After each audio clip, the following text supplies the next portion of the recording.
espero que se resuelva de la mejor forma para el país, considerando la difícil situación que está atravesando la ciudadanía, ¿no? Con esos temas de la inseguridad. Eh, yo quería arrancar con un pequeño repaso de lo que habíamos visto, que justamente está relacionado con la dinámica que experimenta la economía. Nosotros habíamos visto que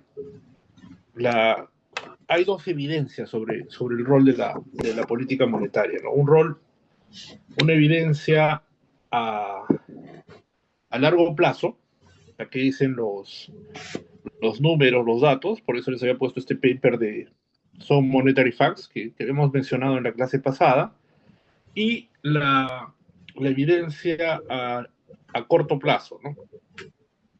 ¿Evidencia de qué? De cómo las acciones de los bancos centrales, qué pasa cuando, por ejemplo, el Banco Central sube la tasa de interés, baja la tasa de interés, restringe la cantidad de dinero, reduce la cantidad de dinero. Habíamos dicho que en clases pasadas que la evidencia era bastante contundente. Estos son algunos de los gráficos que quería mostrar. Por ejemplo, estos son promedios a 30 años de los países. Y estas son correlaciones entre la data de los países, entre correlaciones de países, ¿no? De datos de países, de tipo de datos de sección cruzada. Si ustedes observan la correlación que existe, por ejemplo, entre el crecimiento de la tasa del dinero y la inflación, en promedios de muy largo plazo, estamos hablando acá de promedios de cerca de 30 años, es casi uno, ¿no?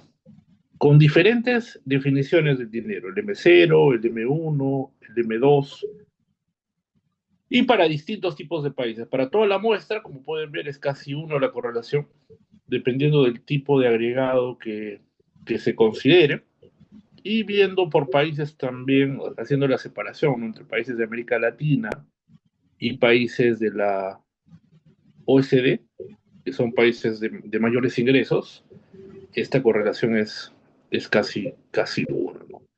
Entonces, lo que nos dice es, o corrobora en todo caso, el concepto de que la política monetaria es neutral en el largo plazo, ¿no? Cambios en las variables nominales, llámese tasa de interés, llámese dinero, no tienen impacto, solamente impactan en precios. Y eso se puede ver mejor, por ejemplo, en este gráfico, ¿no? Acá está. Entonces, lo que han hecho simplemente han tomado, por ejemplo, cada puntito es un país. Entonces han dicho, ¿cuál es el promedio de crecimiento de los últimos 30 años, de 1960 a 1990? Este es un poco antiguo, es este paper.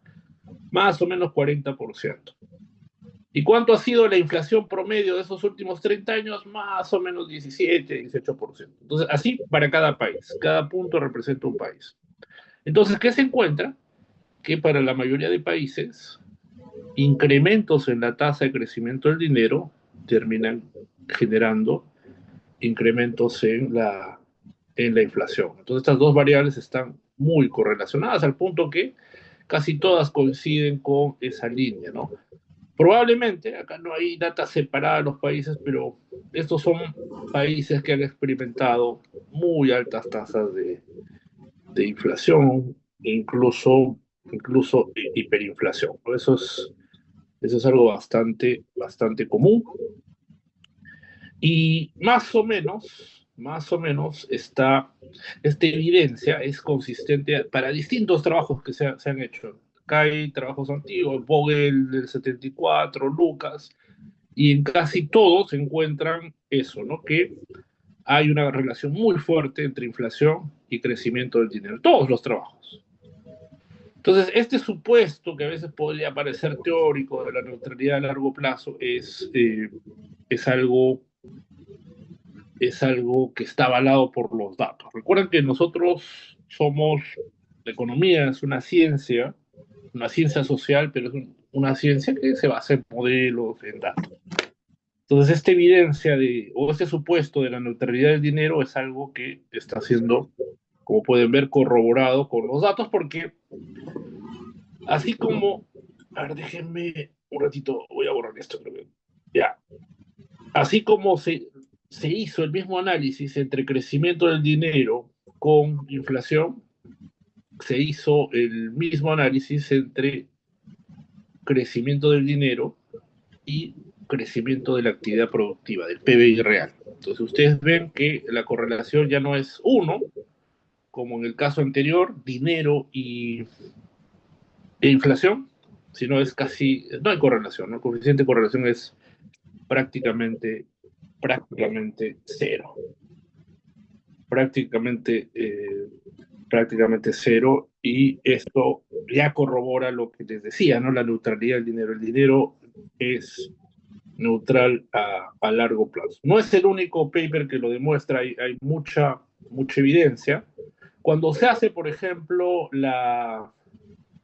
cuando se hace la separación por muestras, incluso es hasta negativa en algunos casos, solamente en el caso de la OCDE, igual son pocos países, ¿no? 21 datos se encuentra más o menos algún tipo de correlación que dicen, o alguno de los especialistas, los teóricos que estudian eso, dicen que puede ser por el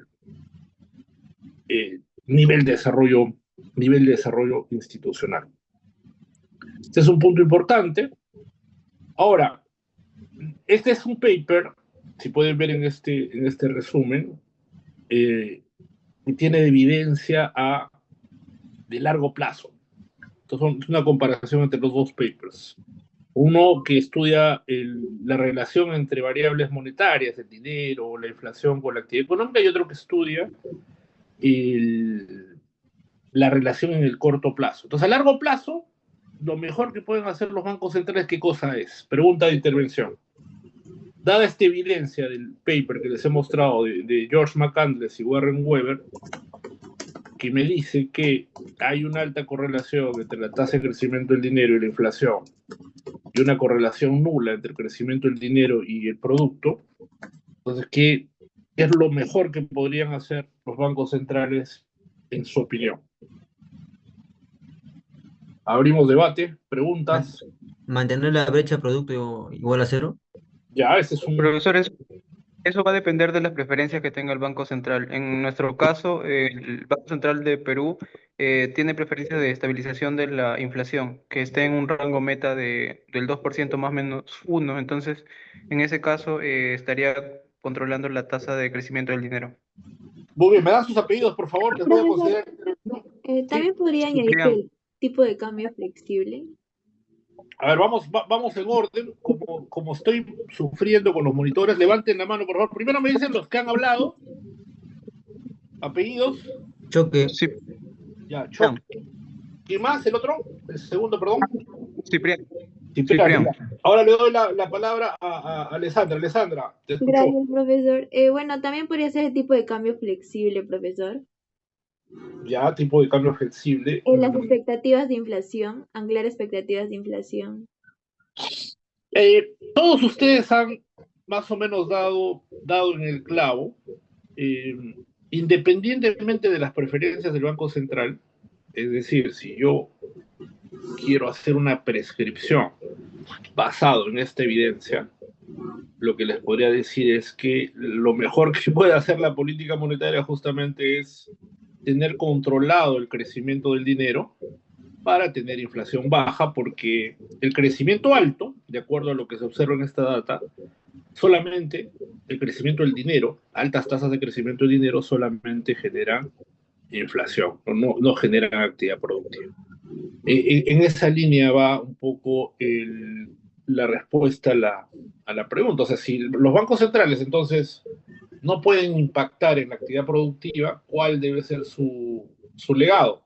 Su legado debe ser mantener la inflación lo más baja y estable posible, y eso implica tener un control riguroso del crecimiento del dinero. Y eso, por ejemplo, y tener un control riguroso del crecimiento del dinero, puede tener implicancias en algunos instrumentos, como han dicho, por ejemplo, procurar que la brecha del producto se cierre, ese es un punto, y esté en cero.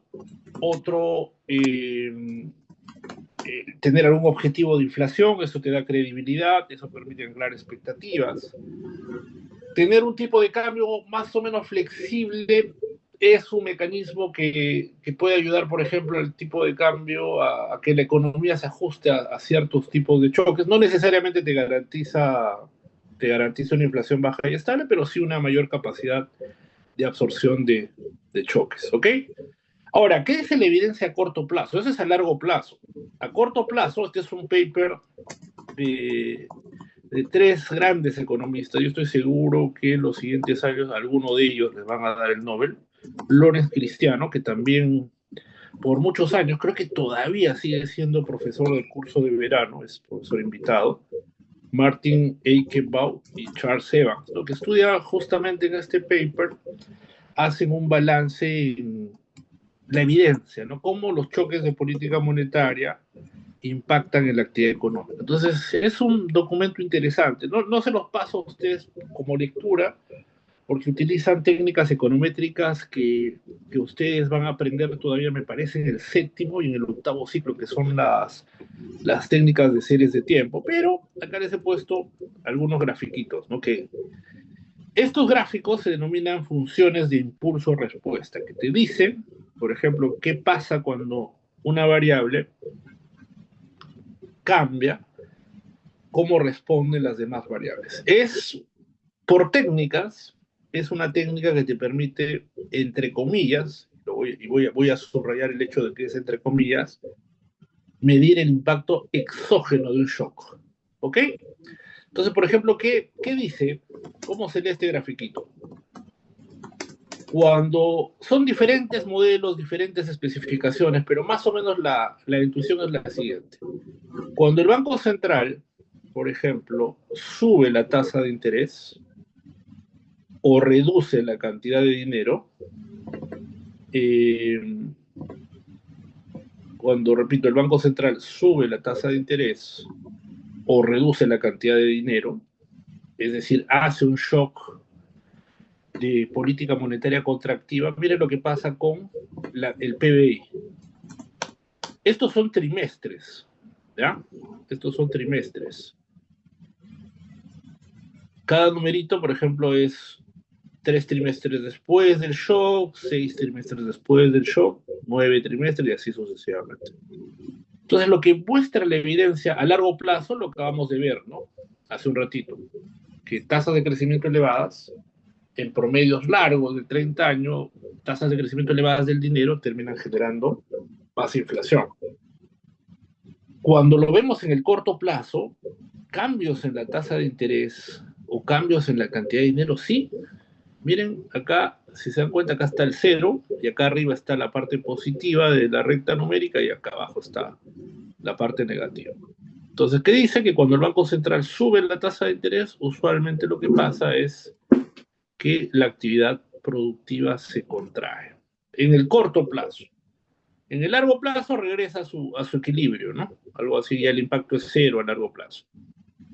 Cuando se analiza lo mismo, un cambio en la tasa de interés y un cambio en la cantidad, o un cambio en la cantidad de dinero, los precios temporalmente pueden subir un poquito, pero en general bajan los precios, ¿no? Y este es otro indicador de precios también. Entonces, en general, la evidencia a corto plazo dice que sí, que los shocks de política monetaria sí terminan impactando en variables reales en el corto plazo. Entonces, acá hay una suerte de consenso, o mejor dicho, de conceptos diferentes, ¿no? A corto plazo, entonces, la evidencia apunta a que la política monetaria no es neutral. En otras palabras, los bancos centrales sí pueden, como decía su compañero, estabilizar la actividad económica, estabilizar la brecha del producto, pueden impactar en el empleo. Pero ese impacto es solamente un impacto de corto plazo. Entonces, si hay un candidato que en las elecciones siguientes dice que él va a generar más empleo bajando la tasa de interés, ¿eso es verdadero o falso?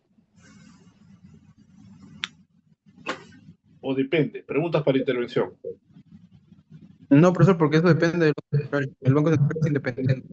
No, pero vamos a ver, eso de que el Banco Central es independiente, yo les explico un poquito. Es cierto, la Constitución le da independencia al Banco Central, pero quien nombra al presidente del Banco Central y 4 directores es el presidente de la República. Entonces, imaginemos que el presidente pone a sus allegados, no pone a un técnico como existe ahorita, así de alta reputación, sino pone a sus allegados. ¿Podría afectar la independencia? Sí, claro, podría darle indicaciones al Banco Central. Obviamente no sería tan grosero pues, como ocurrió en los 90, pero sí podría pasar. Eso de que la Constitución garantiza la independencia es relativo. Yo les cuento como anécdota, cuando estaba el presidente Castillo, él no le iba a renovar al presidente actual. Ella tenía un candidato que era, no me acuerdo su nombre, pero su apellido era Pari. Él era el candidato para ser presidente del Banco Central, pero luego hubo una presión de la opinión pública, de los mercados. No sé si se acordarán ustedes que en algún momento el tipo de cambio llegó a superar los 4 soles. No sé si se acuerdan, pero eso pasó en el 2021 y es en ese contexto en donde elige un presidente del Banco Central independiente. Entonces esa independencia, si bien es cierto, es constitucional, pero puede verse afectada por esta atribución que tiene el presidente de la República. Por eso les cuento que el Banco Central estuvo hace muchos años buscando que, como sucede en Estados Unidos, el periodo de elección del presidente no coincida con el periodo de elección del presidente del Banco Central. Eso garantizaría aún un poco más la independencia, ¿no? Pero es todavía un reto. No hemos llegado, lamentablemente, al final de la historia, ¿no? O sea, puede pasar que en unas próximas elecciones un presidente que quiera ser más intervencionista influye en el Banco Central nombrando a gente de su confianza. Por eso que cuando se estudia lo que es la independencia de la política monetaria, hay grados de independencia, hay medidas que garantizan. Uno, por ejemplo, el Banco Central tiene autonomía constitucional, tiene un régimen especial para sus trabajadores, son condiciones muy beneficiosas, sobre todo cuando uno empieza su carrera. Yo les recomiendo, si les gusta la macro, les interesa la política monetaria, les recomiendo el Banco Central, es una muy buena escuela, al menos cuando inician su carrera. Después ya depende de qué es lo que quieren. Entonces, volviendo al punto, en el corto plazo sí es cierto que el Banco Central puede generar una expansión de la actividad económica. Baja la tasa de interés, genera un poco más de producción, un poco más de empleo, pero ese efecto es temporal. Si el Banco Central decidiera mantener bajas las tasas de interés, entonces eso puede generar mayor inflación y terminar en un espiral inflacionario. Entonces, a modo de resumen, lo que nos muestran estos dos papers es ese comportamiento diferente que hay entre la política monetaria en el corto y en el largo plazo, ¿no? A largo plazo, el dinero es neutral porque solamente hay una correlación casi 1 a 1 entre crecimiento del dinero y crecimiento de la inflación. Pero a corto plazo no. Los choques de política monetaria sí pueden afectar al PBI y a precios, entonces no es neutral, ¿no? Entonces esto hay que tenerlo muy en mente cuando ustedes analizan el rol que tiene la política monetaria. Entonces, un banco central sí puede generar empleo, un poquito más de empleo, sí puede impactar a la brecha del producto, pero ese efecto es temporal. Y acá viene otra pregunta para intervención. Antes de pasar este gráfico es, abro micrófonos nuevamente. O sea, ¿por qué?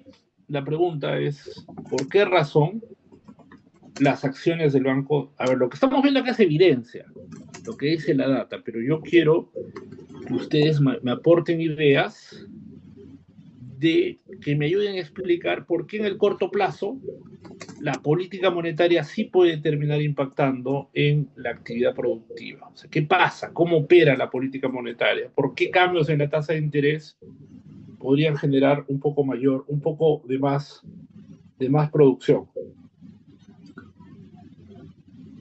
Por la Profesor, Profesor, el Banco Ya, Central de Reserva. levanten la mano, por favor, les doy la palabra mejor para que no se crucen. Ya, Alessandra, empezamos contigo. Entonces, hasta ahora tienen intervenciones Choque, Cipriani y su compañera Alessandra. Entonces, nuevamente, Alessandra, te doy la palabra. Muchas gracias, profesor. Bueno, el Banco Central de Reserva tiene como herramienta la tasa de interés, la tasa de referencia interbancaria. Entonces, una menor tasa, los bancos del país también también pondrían una menor tasa a las familias, a las empresas, y una menor tasa las personas consumirían más, pedirían más préstamos de dinero y por lo tanto los precios subirían y eso generaría mayor inflación. Ya, perfecto, perfecto. Entonces, muy bien. Seguimos con Piero. Piero, Profesor, es por las rigideces o fricciones nominales, es que a veces no se ajustan a la misma velocidad que la política monetaria con la actividad económica. excelente, Piero. Muy bien, José Carlos José. No veo tu apellido porque solamente hay un pedacito veo un pedacito en la pantalla de Zoom. Adelante.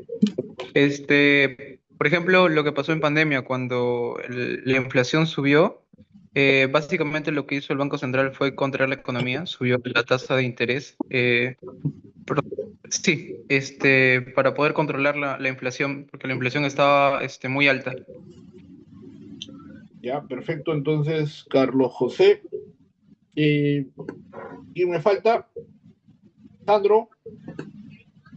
Bueno, bueno, mi idea va un poco con lo que decía mi compañera de que el, el Banco Central al controlar la tasa de interés de referencia,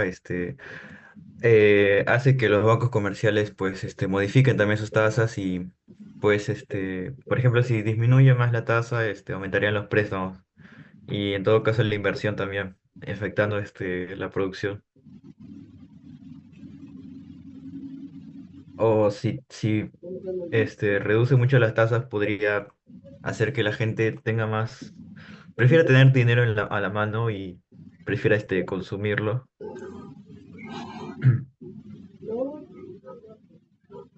Miren, ya, perfecto. Entonces, aquí ya intervinieron su compañera Alessandra, Piero Choque, Carlos, Sandro y alguien más, me parece. O ya son todos. ¿Nadie más? Muy bien, muy bien. De verdad sí, los escucho. Yo también quería acotar algo, pero creo que mis compañeros ya lo han explicado. En Pero realidad, si tienes que reforzar algo alguna de las cosas que tus compañeros han dicho, bienvenido, ¿no? Acá la idea es que esto sea una discusión y poder compartir nuestro conocimiento. Así que dale. o sea, yo pienso que, o sea, cuando modificamos la tasa de interés, o sea, a corto plazo podemos modificar la productividad por las inversiones y en eso mismo la demanda agregada, ¿no? En función de cuando bajas la tasa de interés, aumentan las inversiones, hay más capital para las empresas. Entonces, eh, se aumenta la productividad a corto plazo, claro. Ya. A ver, hay que entender la productividad es una variable que depende, es una variable de tipo más bien real, ¿no? Es cuánto tú produces con los recursos que utilizas. Sin embargo, efectivamente, tener acceso a un financiamiento bajo, más que incrementarte la productividad, te puede hacer más eficiente, ¿no? Por ejemplo, uno de los grandes problemas que tiene nuestro país es el bajo acceso al crédito. Entonces, acceder al crédito, por ejemplo, de una microempresa, para una microempresa implica pagar tasas de 30, 40%. Entonces, tú puedes ser muy productivo, pero ese alto costo del crédito puede terminar generando pérdidas para la empresa y hacerla una empresa ineficiente. Para los que fueron a la presentación del libro Reactiva, de Reactiva Perú, de los éxitos del programa fue precisamente que las empresas se financiaron a tasas bajas. La tasa promedio de las medianas y grandes creo que fue 1,5, y de las MIPES pasaron de pagar tasas de 40% a niveles de menos de 5%, ¿no? Entonces, eso fue un tremendo éxito. Lo que han dicho ustedes tiene que ver con los canales, los diferentes canales, como la política monetaria afecta a las variables reales. Entonces, yo les voy a pedir que me den, por favor, un minutito, mientras les doy un minutito para que analicen este gráfico y continuamos la discusión, ¿ok? Un minuto exacto.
Muy bien, gracias por tu espera.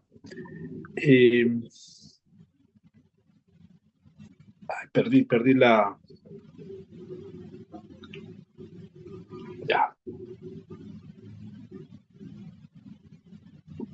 Ok. Entonces, justamente esos mecanismos, como por ejemplo la política monetaria impacta al menos en el corto plazo, se pueden describir en este gráfico. Este gráfico lo he tomado tal y cual del reporte de inflación del Banco Central. Si ustedes van a la página web del Banco Central y ponen reporte de inflación de septiembre, van a encontrar en la portada del reporte de inflación este grafiquito que lo hizo mi buen amigo y ex profesor mío del curso de verano, Zenón Quispe, que justamente trata de ilustrar de manera sencilla, esquemática, cómo la política monetaria, a través, ya sea de dos instrumentos. Todavía no hemos discutido la parte política monetaria, cómo, por ejemplo, usa sus instrumentos, cómo decide usar cantidad, pero básicamente cuando el Banco Central usa tasas de interés o M, cómo eso termina impactando en variables como la producción y en variables como la inflación, ¿no? No es tan sencillo, pero este diagrama muestra muy bien qué ocurre. Y eso tiene que ver con lo que ustedes me han dicho. Cuando el Banco Central mueve la tasa de interés o mueve la cantidad de dinero, eso impacta primero en otras tasas de interés. Por ejemplo, cuando el Banco Central mueve su tasa de interés, eso impacta en qué tasas, en la tasa interbancaria, en la tasa de las tarjetas de crédito, y un montón de tasas de interés en los mercados. Y eso, por ejemplo, y ese aumento en la tasa de interés o esos cambios, vamos a suponer que es un aumento, ¿ya? Para ver la secuencia de efectos. ¿Qué más? Cuando el Banco Central mueve la tasa de interés, también le pega al tipo de cambio.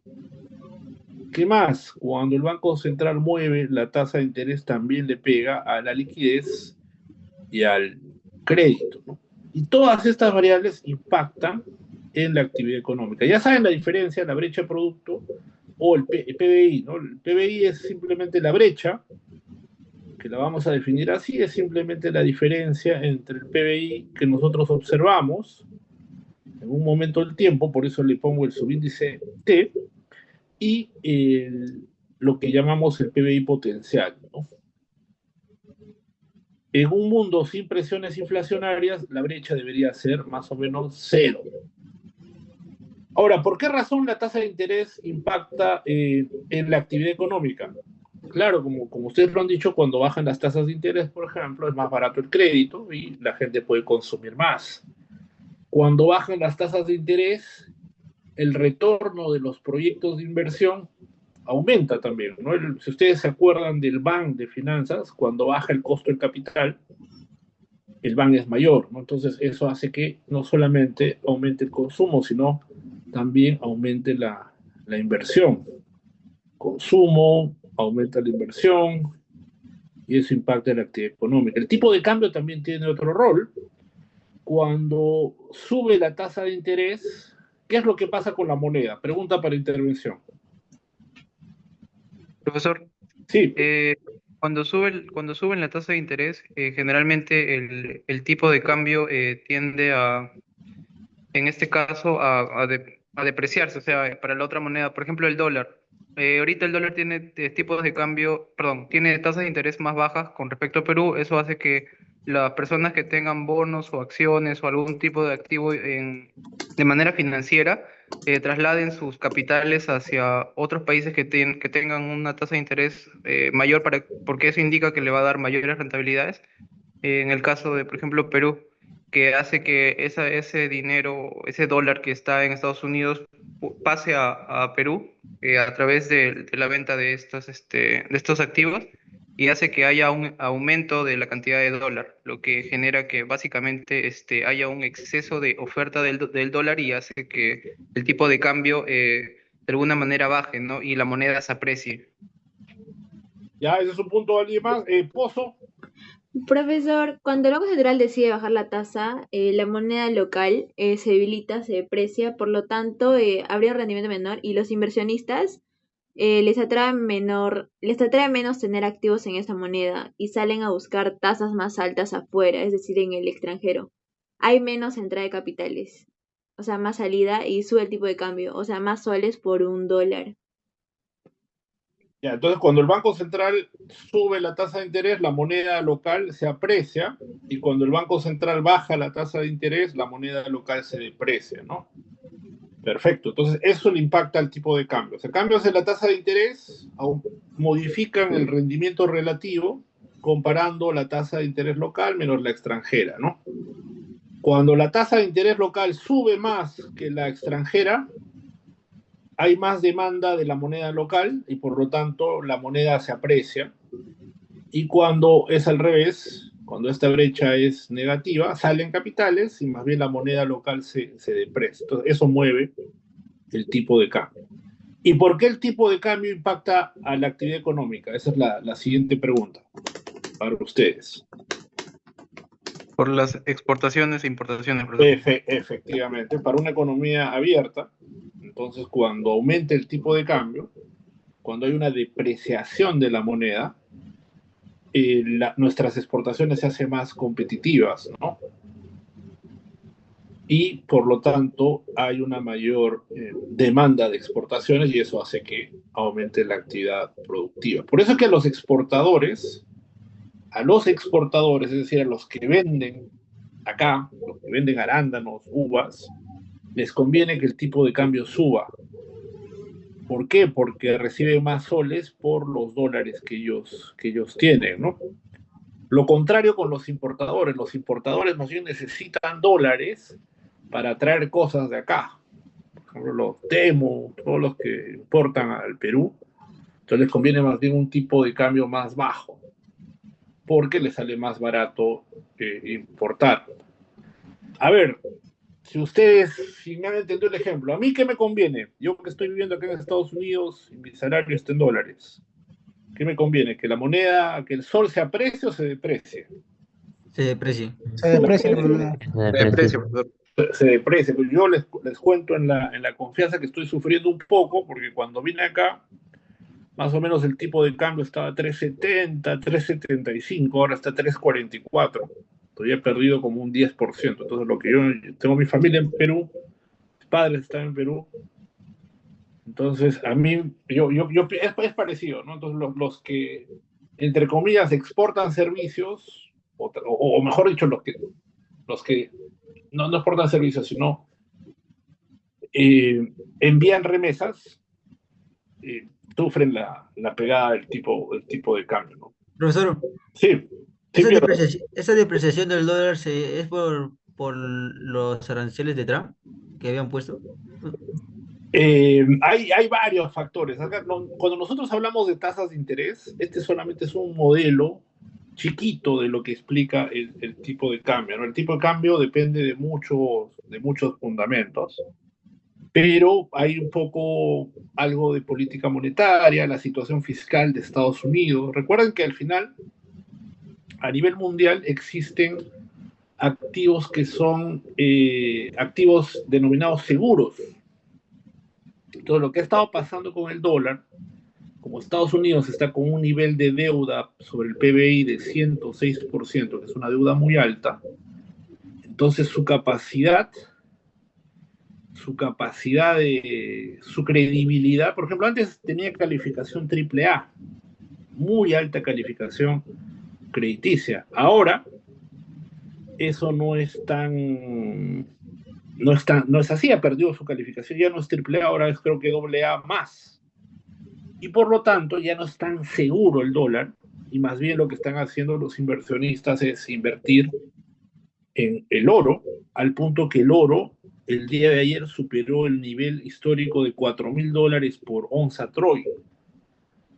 Entonces, efectivamente es un poco el debilitamiento de la actividad americana y también las políticas, porque no sé si ustedes saben, pero Trump no tiene ni idea de cómo funciona la economía, pero él tiene un asesor que escribió lo que se denomina la Agenda 2025.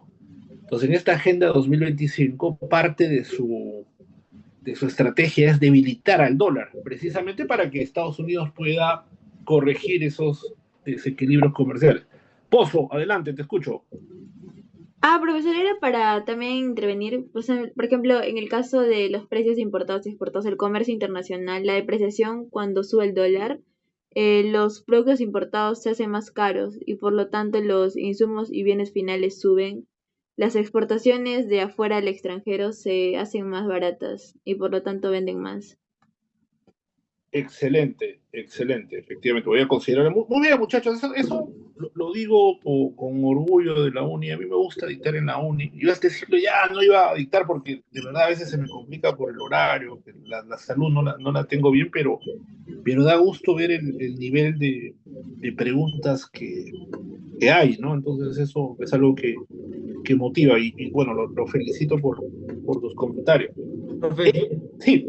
Adelante. continuando, es que si dice que entonces el asesor comercial del presidente predijo que, por ejemplo, porque esta bajada del dólar está dando es porque China ha hecho un bloqueo comercial en lo que es en producción de de la soja. No sé si eso estará planeado por el asesor comercial o es algo fortuito. No, lo que pasa es que acá hay un debate ya que incluso trasciende lo económico, que es político.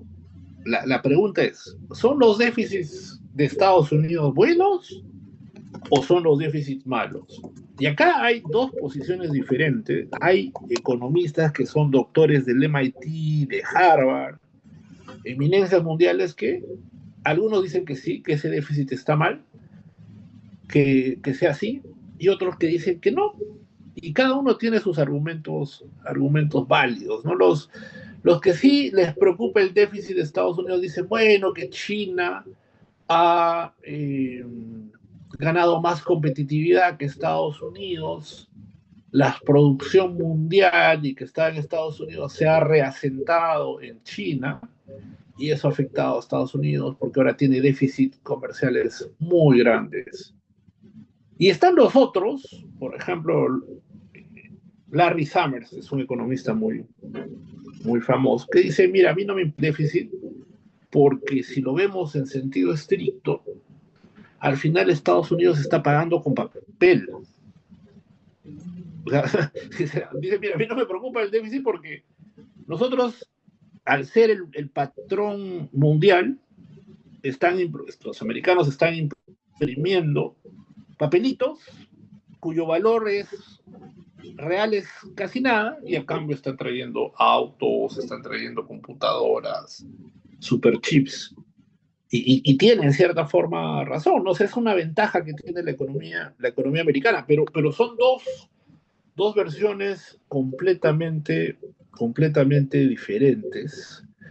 Mi opinión es más intermedia, o sea, el tipo de cambio es al final un precio que influye en la asignación de recursos, pero más allá de importar cosas con papelitos, también detrás de eso hay impacto en empleo. Estados Unidos, por ejemplo, y muchos países de Europa, incluyendo nuestro país, han perdido capacidad productiva. En mi época, cuando yo iba, por ejemplo, era muy niño, iba a Gamarra, viajaba a Trujillo, era increíble la cantidad de, por ejemplo, calzado que tú podías encontrar, correas, y esa industria prácticamente ha desaparecido. Si ustedes observan las estadísticas de manufactura, es la tercera parte de lo que era hace 20 años, ese sector de cueros y calzados. ¿Por qué?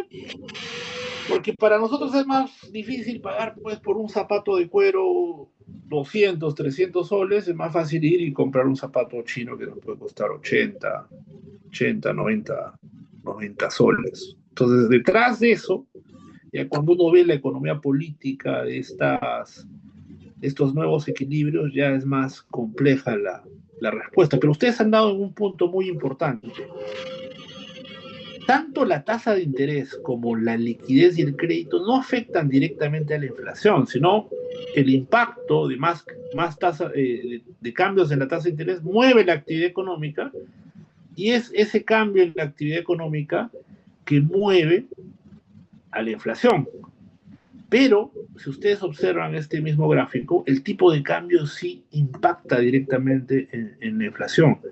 Y la razón por la cual ocurre eso es por lo que ustedes han mencionado. Muchas economías importan bienes. Traemos celulares, por ejemplo, nuestra industria requiere insumos, nuestra industria requiere de maquinarias, de bienes de capital. Y eso uno lo compra en dólares, entonces si el precio del dólar sube, se encarece. Entonces, a esa relación que hay entre el tipo de cambio y la inflación, se le conoce como el efecto traspaso o también llamado pass-through, que en economías dependientes de insumos y bienes de capital, este pass-through es alto. Más o menos en el Perú, este pass-through se ha estimado y es un ex profesor de la UNI el que lo ha estimado, no sé si ustedes conocen a Fernando Pérez, es un doctor de la Universidad de Pompeu Fabra de España, es el actual subgerente de política monetaria del Banco Central de Perú. Él tiene un paper, ustedes buscan Fernando Pérez Pastro, que más o menos ha estimado una relación de 0.2. Es decir, si el tipo de cambio se deprecia en 1%, más o menos la inflación debería incrementarse en 0.2, ¿no? Y eso va cambiando, evidentemente, en función al horizonte de predicción. El tipo de cambio, entonces, influye, y el sector externo también. Ustedes hablaban, por ejemplo, de Trump, hablaban de lo que pasa en el mundo. El tipo de cambio no solamente depende de esto, del diferencial de tasas, depende también de lo que pasa afuera. Si afuera hay temor, hay ruido, independientemente de las tasas de interés, lo que hacen los inversionistas internacionales es escaparse a las plazas seguras, ¿no? Entonces, lo que pasa afuera también termina impactando en el tipo de cambio. Y el crédito es pues fundamental, ¿no? Cuando bajan las tasas de interés, los bancos también se pueden financiar a tasas más bajas y por lo tanto prestar más. Entonces, ese es el canal del crédito. Entonces, más crédito genera también más producción. Imagínense, les pongo un ejemplo intuitivo para que se den cuenta. Quieren abrir su empresa, pero les falta capital. Ya tienen toda la idea, no sé, una empresa que, no sé, comercial, un restaurante. Van al banco y si reciben crédito, entonces pueden materializar esa idea en un proyecto de inversión. Yo les cuento lo que me pasó aquí. Cuando vine a Estados Unidos, yo no tenía historial crediticio en este país. Cuando yo fui estudiante, hace un poco más de 10 años, hice mi maestría, nunca tuve pues tarjeta de crédito o nada. Máximo abrí una cuenta de ahorros donde me depositaban la beca, ¿no? Recibía una propina mensual. Entonces, cuando llegué, tenía cero de historial crediticio. Al mes nomás, ya cuando había firmado mi contrato, todo eso me estaban ofreciendo crédito, tarjetas. Ahorita, por ejemplo, me han ofrecido un crédito vehicular. Es increíble el acceso al crédito que hay en este país. En el Perú, todavía un gran porcentaje de personas no tienen acceso al crédito. De las MIPES, si ustedes observan, las MIPES, menos del 10% tienen acceso al crédito. Entonces, las pocas que tienen acceso al crédito tienen que pagar tasas más altas. Y ese es un gran problema. Por ejemplo, si tú quieres pues, generar más oportunidades. En la economía peruana no hay suficiente capacidad para generar empleo que permita absorber la cantidad de egresados que hay todos los años. Otro tema también. Y por esa razón muchas empresas de Perú prefieren irse a mercados más profundos como el colombiano, el brasileño, incluso Estados Unidos. Si ustedes quieren crecer, vamos a suponer que tienen una startup, ¿ya? Descubren una idea de negocio, desarrollan su startup, puede ser, si tienen suerte, que consigan un préstamo en Perú. Está creciendo su startup y vamos a suponer que ustedes necesitan pues $500,000. Jamás les van a obtener un préstamo de $500,000 en Perú. Jamás, ningún banco les va a prestar esa cantidad de dinero, básicamente porque no los conocen. Y en Perú, por ejemplo, no está desarrollado el capital de riesgo, ¿no? El venture capital, que sí existe acá. O sea, ¿por qué creen que las grandes empresas, Uber, Facebook, no sé si han visto ustedes la película Facebook, la red social? Se ve cuando Mark Zuckerberg va a un inversionista de Wall Street y consigue pues, 1 millón, 10 millones, 50 millones. Entonces, esa es una de las razones por las cuales en Perú no hay empresas grandes, porque no hay capacidad de financiamiento. En mi trabajo, yo trabajo en el Banco Interamericano de Desarrollo, estoy en el directorio, lo que hacemos es justamente prestarle plata a la región para que puedan tener esas oportunidades de crecimiento, ¿no? Para startups, el BID tiene un fondo que se llama BID para empresas del sector privado más grandes está el BID Invest, y el BID solito, sin nada, le presta recursos a los gobiernos. Cuando, por ejemplo, el ministro de Perú quiere financiar, por ejemplo, un proyecto o su presupuesto, viene al BID y el BID le aprueba esos préstamos. Entonces, el crédito o el canal crediticio es fundamental en la actividad económica. Y acá no está, pero, perdón, sí está. Las finanzas públicas también. O sea, lo que haga el MEF impacta en la actividad económica, pero también impacta directamente en la inflación. Acá, yo como ex ministro de Economía les puedo decir que acá hay no un error, pero sí una omisión, ¿no? O sea, las finanzas públicas también impactan en la inflación. ¿Quién me da un ejemplo?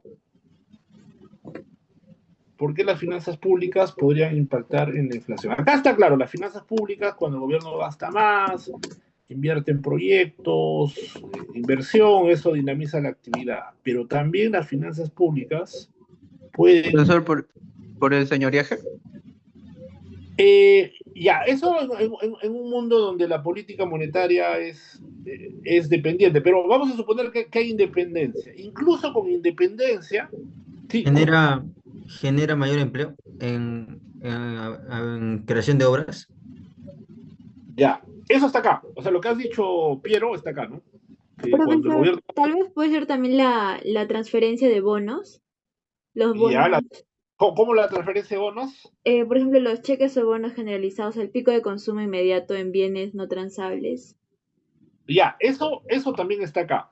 Lo que pasa que hay también un mecanismo que yo lo digo porque yo lo viví desde dentro, y por eso es que el gobierno también puede impactar directamente en la inflación. Alguien que tenga otra idea, muy bien lo que ha dicho Alessandro y Piero, pero esto está más relacionado con el impacto de las finanzas públicas en la actividad económica. Hay un impacto directo. Yo les voy a contar mi experiencia cuando, por ejemplo, era viceministro. Ustedes recordarán que hubo una huelga en Huancayo cuando ocurre la guerra de Rusia-Ucrania. Entonces hubo un salto de la inflación terrible. Los precios de combustible subieron mucho y eso generó una huelga de transportistas.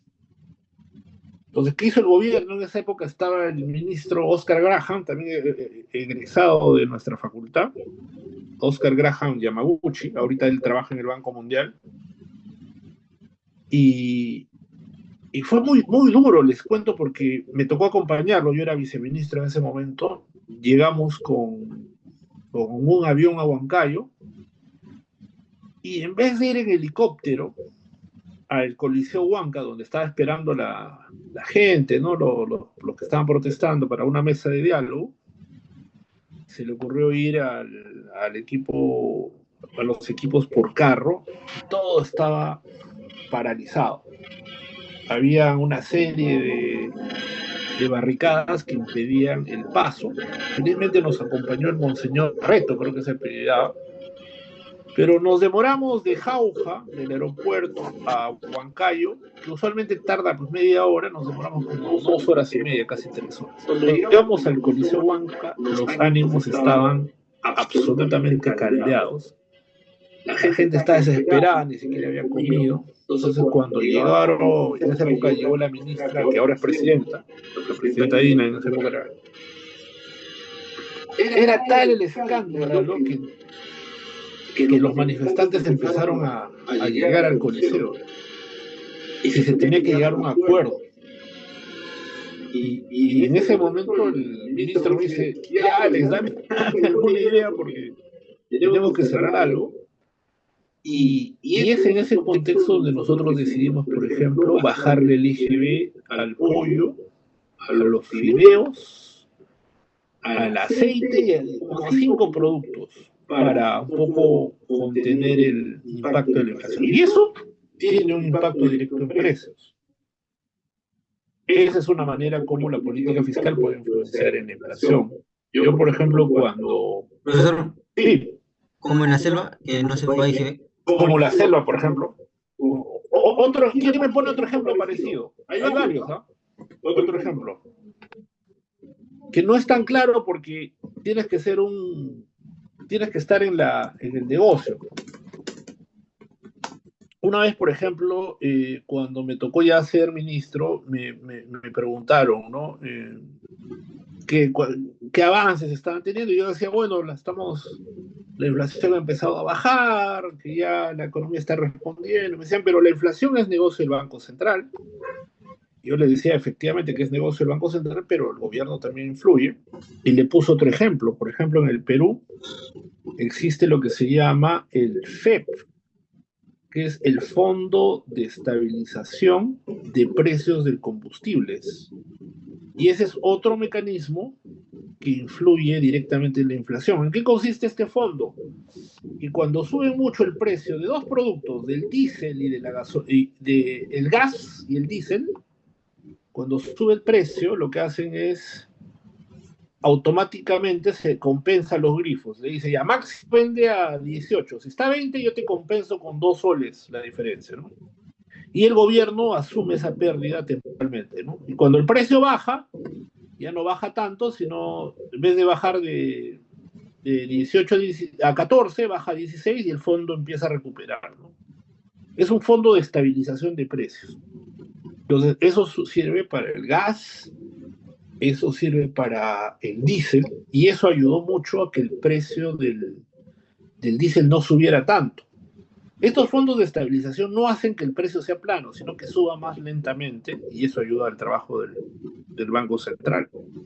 Por eso cuando me preguntaban, yo les decía esto, pues, los fondos de estabilización. Otra cosa que influye directamente en precios es que la política fiscal controla los salarios mínimos. Yo me acuerdo cuando me tocó estar ahí donde las papas queman, nosotros postergamos la subida del salario mínimo justamente para evitar un mayor impacto en la inflación. Entonces sí hay herramientas de política fiscal que terminan impactando directamente en la inflación. Claro, pero son mucho más específicos, ¿no? Pero, por ejemplo, les cuento un dato.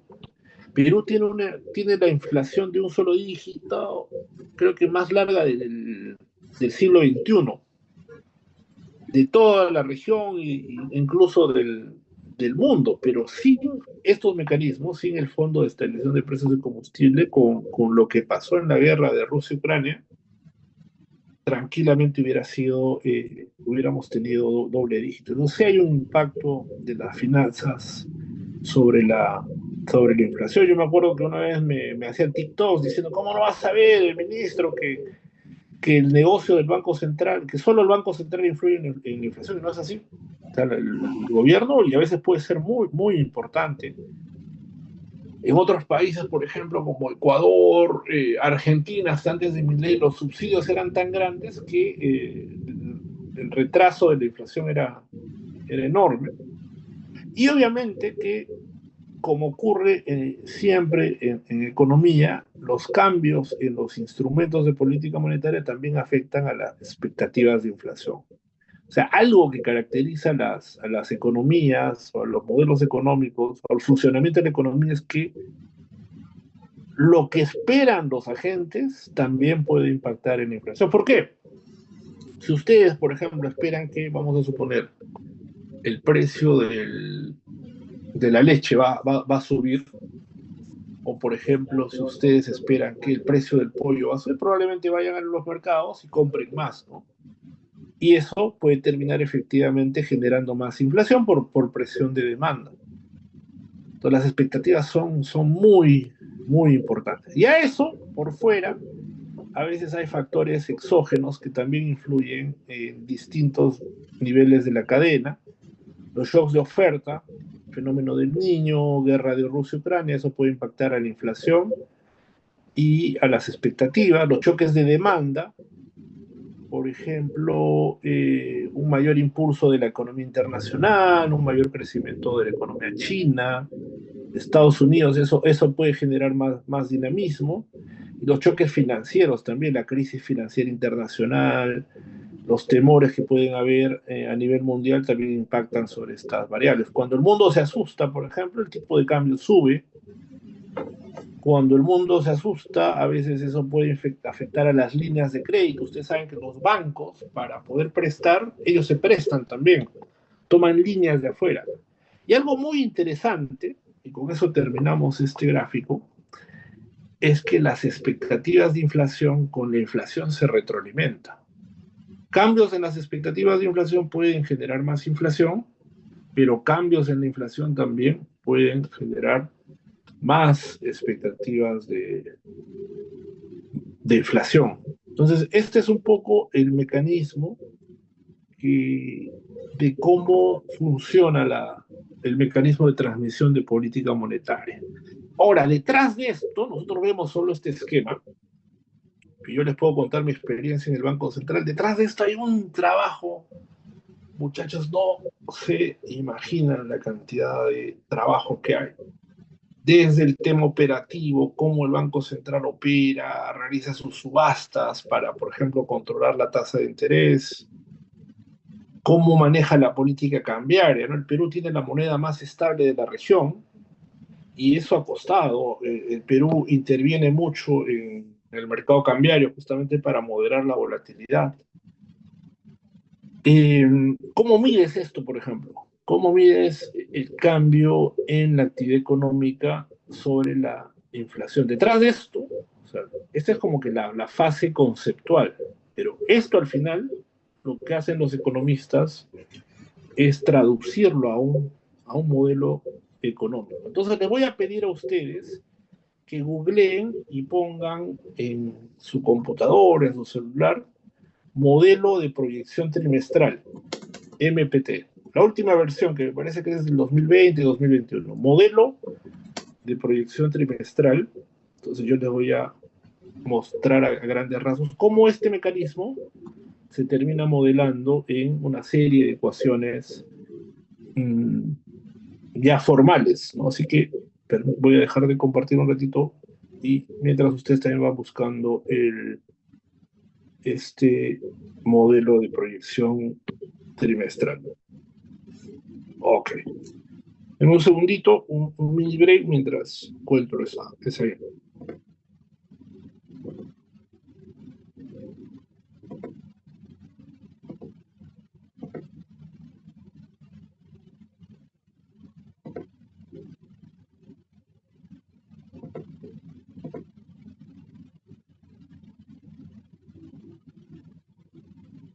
Pongan modelo de proyección trimestral BSRP. ¿Ok? Ahí está, la última actualización es la del 2022, ahí aparece John Aguirre. En realidad son varios autores.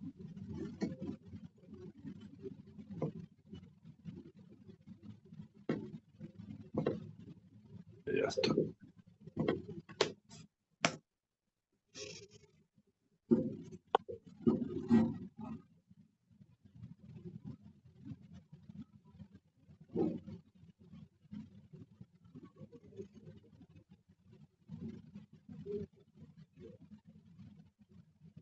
Muy bien, antes de continuar con la explicación, quería saber si hay preguntas de lo que hemos visto. ¿Qué hemos visto hasta ahora?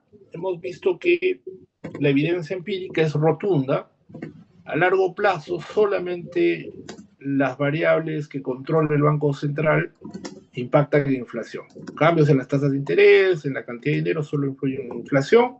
No hay ninguna correlación con la actividad productiva o con variables reales. En el corto plazo sí hay una relación. El Banco Central sí puede impactar en la producción, pero en trimestres, ¿no?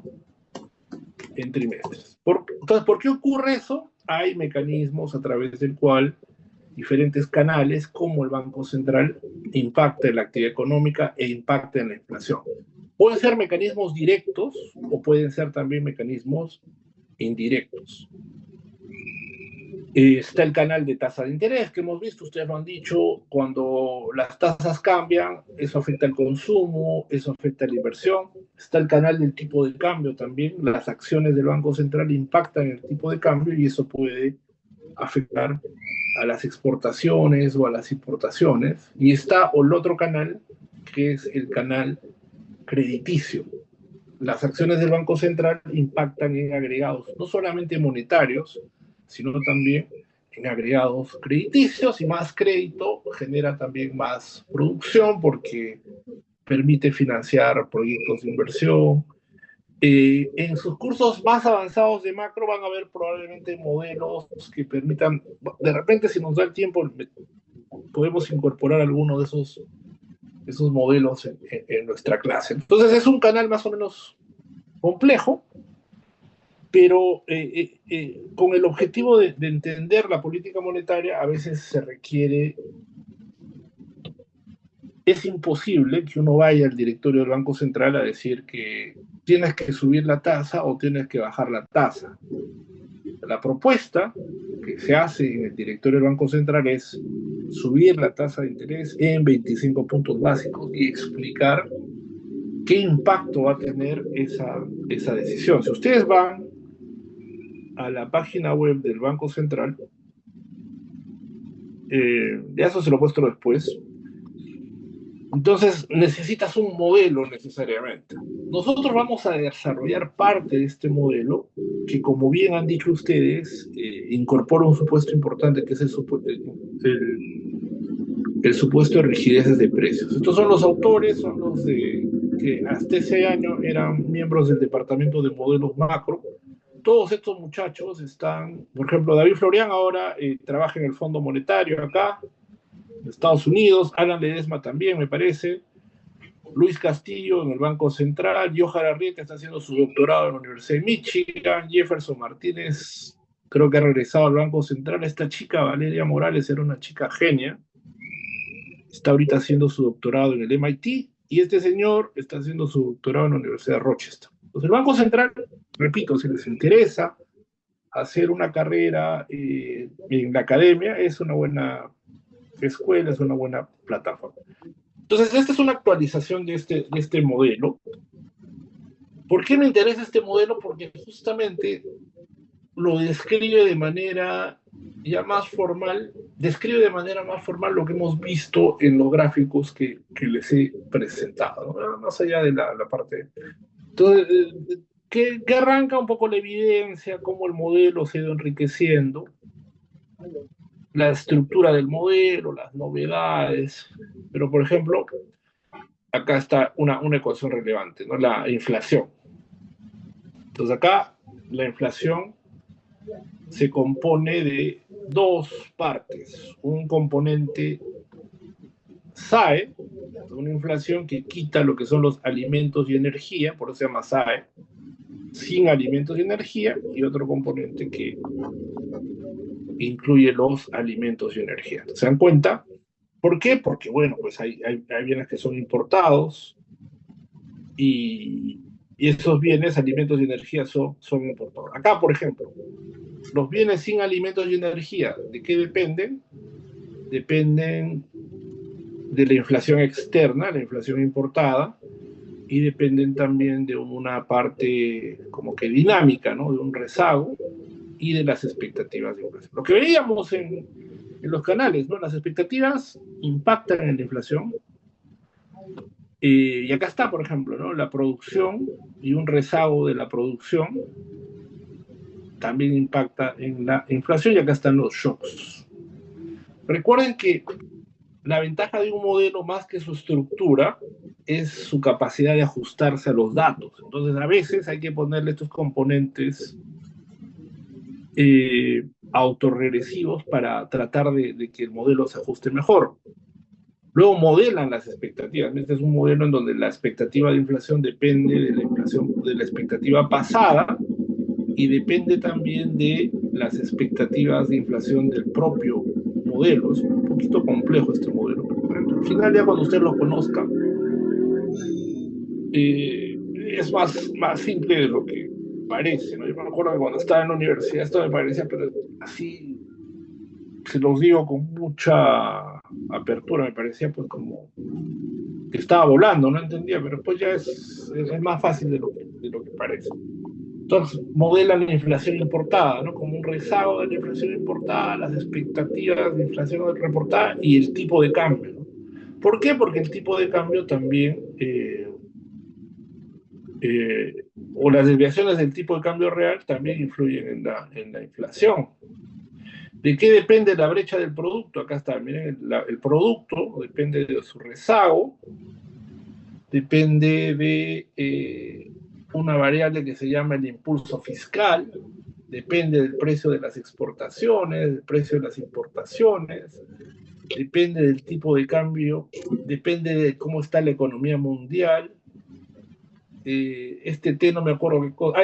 Depende de la negativamente los impuestos. Claro, si tú subes los impuestos, eso reduce el consumo, reduce la producción, por lo tanto afecta al PBI. Y del gasto público, aumenta el gasto público, aumenta la demanda y la producción, y un error. Y hay, por ejemplo, índices de condiciones monetarias, donde las condiciones monetarias dependen de, como en nuestro país hay dos monedas, hay tanto moneda nacional como moneda extranjera. Entonces, por eso acá no ponen, y acá corrijo, esto no son términos de intercambio, sino son las condiciones monetarias. No se pone directamente la tasa de interés porque hay tasa de interés en soles y tasa de interés en dólares. Y eso impacta en la actividad productiva. Entonces acá está, este es el índice de condiciones monetarias. Luego ya de las primas de riesgo, ¿no? Un poquito modelos financieros o variables financieras, de qué dependen los precios de las exportaciones, hay un modelito para precios de las exportaciones, cómo funciona el Banco Central, la regla de política monetaria, la tasa de interés tiene como un rezago y un componente que depende de la inflación predicha y de la actividad económica. Y la tasa, hay un concepto que se llama la tasa natural de interés, que la modelan así de esta manera como un proceso autorregresivo. Luego, como es una economía abierta, incorporan también variables en moneda extranjera y moneda local y cómo eso impacta en el tipo de cambio. Y este modelo, estas ecuaciones, ya primero son un paso, ¿no? Una cosa es tener un esquema que es conceptual, esto sube, esto baja, esto sube, otra cosa es tener las ecuaciones. Y el siguiente paso es calibrar este modelo. O sea, ¿calibrar qué es? Dar valores, por ejemplo, a estas relaciones, ¿no? ¿Cuánto es este RO? ¿Cuánto es este 1 más RO? ¿Cuánto es, por ejemplo, acá este RO sub I? Y ese es el trabajo justamente de la gente que hace modelación, ¿no? Cómo miden las variables, las primas. Estos modelos se pueden estimar, esa es una gran ventaja que ahora hay técnicas que permiten hacerlo. Hay datos también, ya que acá está. Todo el modelo, toda la inflación que usa el modelo. Esto es todo. Este modelo lo trabajaban hasta cuando estaba más o menos unas 7 personas que iban rotando, ¿no? Y obviamente para abastecer este modelo prácticamente toda la gerencia de estudios económicos trabajaba, pues el área fiscal mandaba sus proyecciones de gasto, de impuestos, el área externa mandaba tipo de cambio, el área de indicadores mandaba la parte de la actividad económica. Entonces, todo eso se puede estimar ya con las técnicas actuales. Hacer eso era imposible antes, y acá están los efectos, ¿no? Por ejemplo, cómo ¿se acuerdan que yo les mostraba en el paper de Cristiano, Ekenbaugh y Evans, cómo cuando el Banco Central baja, sube la tasa de interés, eso afecta a la producción, eso afecta a la inflación? Acá también ustedes pueden ver, puede ser un poquito más grande. Estas son las respuestas que da el modelo ante un incremento, por ejemplo, de la tasa de interés, ¿no? Si sube 25 puntos la tasa de interés, ustedes pueden ver cómo la inflación cae, ¿no? Y distintas medidas de inflación caen. Estos son, me parece, 1 año, 2 años de impacto a largo plazo. ¿Cómo impacta la inflación? Distintas medidas de inflación por ejemplo, subyacente y no subyacente, inflación SAE y hay. Acá he encontrado un error, acá debería ser subyacente y no subyacente, ¿no? Pero han puesto la misma etiqueta. ¿Sí? Y pasa hasta en las mejores familias, muchachos. Acá hay un error, acá debe ser subyacente o no subyacente. ¿Cómo impactan las expectativas? ¿Cómo afecta a las tasas de interés, a las condiciones monetarias, a la actividad productiva? Miren, cuando el Banco Central sube la tasa de interés, ¿cómo eso le pega a la brecha? Claro, hace que la brecha sea negativa porque la actividad del producto cae respecto al potencial. Ustedes pueden ver todo el mecanismo de transmisión del modelo ante un incremento de la tasa de referencia. Entonces, como acá ya me diste el impacto que tiene el choque de política monetaria, ya puedes recomendar, dices, oye, bajamos 25 puntos básicos o bajamos 100 puntos básicos. Y es este modelo el que sirve de insumo para la reunión de política monetaria. Acá también hay otro error, acá es vigio, no es video. Yo ya no sigo leyendo, sino vamos a seguir encontrando más typos. Pero volviendo al punto, ya esto nos permite tener un poquito más de certeza o alguna idea de cómo recomendarlo. Entonces, esta parte cuantitativa es muy importante en las decisiones de política monetaria. Como les decía, las reuniones son los jueves. El primer jueves de cada mes se define la tasa de referencia vigente para ese mes. Y el martes anterior al jueves se tiene una reunión que dura como 4 horas, donde se explica toda la justificación al directorio para, por ejemplo, modificar tasas de interés, ¿no? Y acá está, las respuestas, como la confianza empresarial impacta en la actividad económica, la confianza también influye. Miren qué interesante el rol que juegan las expectativas, ¿no? Cuando hay confianza, hay más brecha, la inflación sube un poco más, las tasas suben un poco más, la economía se deprecia. Entonces ya tú puedes medir, esa es la gran ventaja que tienen estos modelos. Y de hecho un poquito les cuento ya hace algunos años, cuando justamente estos temas que son muy técnicos, había que explicárselo a la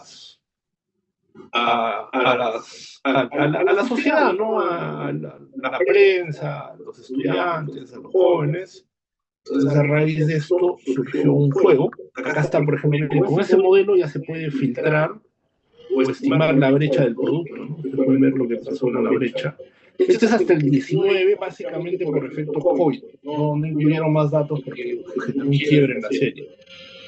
Y pueden ver, por ejemplo, en la historia de la brecha, qué variables fueron más relevantes para tener una brecha negativa o una brecha positiva. Por ejemplo, si ustedes observan la crisis 2009-2010, después de Lehman Brothers, y la brecha pasa de ser muy positiva a muy negativa, básicamente lo que explica es el choque rojo y el choque anaranjadito, ¿no? ¿Qué cosa es esto? El rojo es choques de demanda, claro, una caída de la demanda a nivel internacional, y la parte anaranjada, que es la brecha de socios, que es justamente lo que pasó con la economía mundial, pues una caída de la economía mundial. Y en el periodo previo, antes de que estallara la crisis, cuando la brecha era positiva, era básicamente choques de demanda, ¿no? Entonces, a este cálculo se conoce como descomposición histórica. Cuando ustedes tengan un modelo, pueden justamente explicar la historia, ¿no? De una variable. ¿Qué factores influyeron, por ejemplo, en una mayor o una menor actividad productiva? Lo mismo se puede hacer para la inflación. Creo que también está antes de la inflación, si no me equivoco. No está. Este paper no es obligatorio que lo lean, simplemente lo pongo para que ustedes poco entiendan cómo esto se termina traduciendo en ya medidas. Acá está. Esta, por ejemplo, la inflación, ¿no? Por ejemplo, el episodio, si ven, ¿cuál ha sido el episodio de inflación sin alimentos y energía acá? 2009-2010, positivo. ¿Qué factores? Básicamente, inflación importada.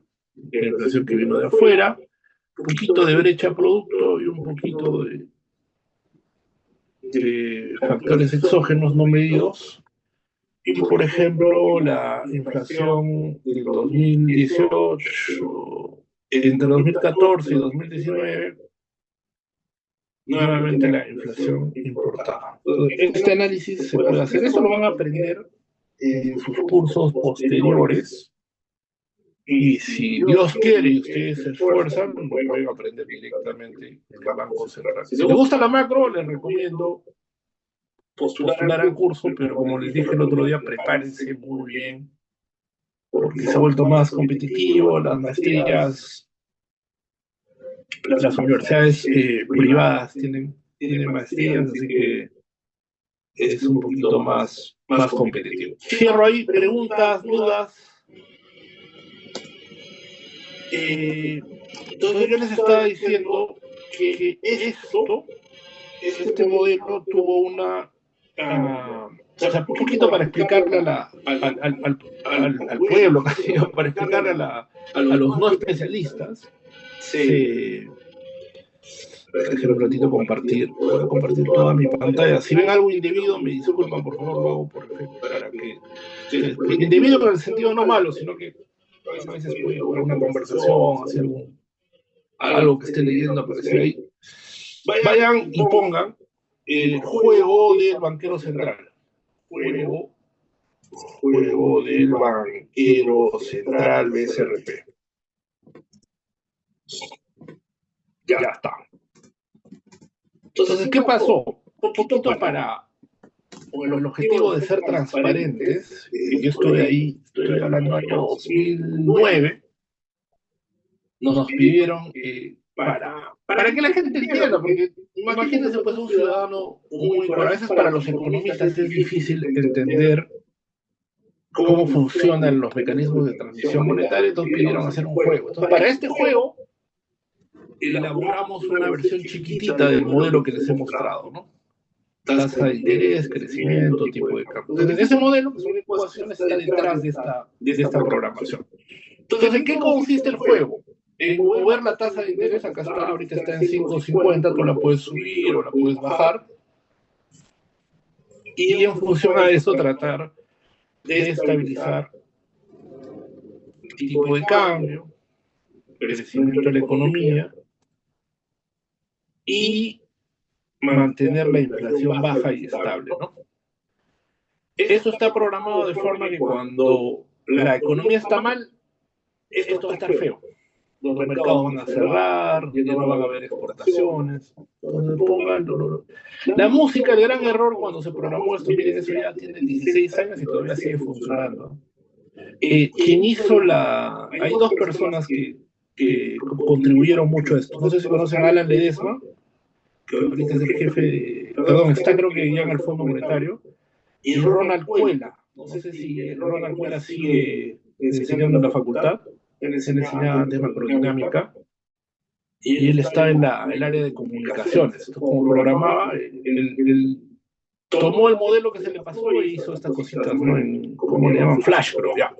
Entonces, ¿en qué consiste? Básicamente, empecé a hacer el juego y ustedes, por ejemplo, miren, en función a lo que, la inflación está subiendo, entonces, ¿qué hago? Para controlar la inflación, subo la tasa de interés, ¿no? Entonces, como lo he subido a 9, debería bajar la inflación. No inmediatamente, pero tomar un poco. Como sigue subiendo la inflación, ya empezó a bajar, ya está, entonces baja un poquito la tasa de interés, ¿no? Vamos a suponer que soy un banquero central muy heterodoxo y quiero promover el crédito y bajo a cero la tasa de interés. Y lo que pasa, la inflación empieza a subir, se va, la moneda pierde valor, el tipo de cambio empieza a subir muy fuerte, hay más crecimiento, eso sí, pero solamente por corto plazo, ¿no? Luego la inflación pierde, sigue alta, la economía pierde, los mercados se van cerrando, el Banco Central pierde credibilidad, entonces hay que subir la tasa nuevamente para ver si se puede estabilizar o no. Esto, y ya la economía está creciendo, ya hay una gran caída de la producción, ¿no? Pero bueno, ya hay deflación, entonces hay que bajar la tasa de interés. Y el presidente del Banco Central baja su aprobación. Ese era un poco el juego. Un poquito, no tan divertido, pero en ese momento no se esperaba que este juego iba a ser un boom, así tipo Roblox, algo, la gente se peleara por jugar este juego, pero sí, al menos el objetivo era más bien ser didáctico, no entender cómo opera la política monetaria, y creo que cumplió su rol. Y así opera la política monetaria. Claro, detrás de esto hay ciencia y es arte también, ¿no? Cuánto subir, cuánto bajar es algo bien importante. Entonces, mes a mes, el Banco Central publica lo que se llama política monetaria. Esto lo vamos a ver con más detalle, las notas informativas del programa monetario. Entonces, acá están las notas, que es básicamente, ahí está año por año, 2025, 2024, estamos en octubre, la reunión de octubre creo que va a ser, no sé si fue hoy día, no, ya fue ya, sí, fue hoy día, 9 de octubre, perdón, está nota informativa, y esto es lo que acaba de hacer el Banco Central el día de hoy.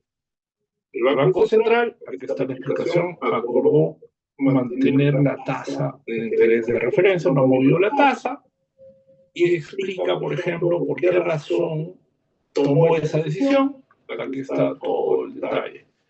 En septiembre la tasa fue 0,01, la tasa de inflación de 12 meses aumentó de 1,1 a 1,4, está por debajo de la meta del Banco Central, pero dentro del rango de tolerancia. Las expectativas de inflación están en 2,2, la inflación interanual, etc. Acá está un poco yo cuando trabajaba en el área de política monetaria me encargaba de hacer esta hojita, pero era muy complicado porque cualquier error saltaba a la prensa. Después del jueves, mañana, si ustedes observan acá va a estar colgada la presentación porque al mediodía se hace una explicación a la prensa. Entonces el gerente de estudios económicos, Adrián Armas, o el gerente general a veces explica qué es lo que ha pasado, ¿no? Por ejemplo, si ustedes van al mes de septiembre, desde el mes de septiembre el Banco Central bajó su tasa de interés a 4,25 y el día siguiente hizo esta presentación. Y acá está, la siguiente clase vamos a discutir un poquito esta presentación con más detalles. ¿Ok? Entonces, ahora estamos en la fase introductoria. Lo que vamos a hacer en las siguientes clases es justamente desarrollar un modelo teórico que nos permita poder entender mejor estos mecanismos de transmisión de política monetaria y ver, por ejemplo, de dónde salen estas ecuaciones, ¿no? Tras de esto hay mucha teoría, mucha ciencia. Nosotros, obviamente, porque no es un curso de economía de cómo estimar, pero sí vamos a construir modelos que nos permitan entender mejor la relación entre estas variables. Ok, bien, nos quedamos ahí, muchachos. Nos vemos la siguiente clase. Muchas gracias y buenas noches. Cualquier comunicación con Alfredito, descansen.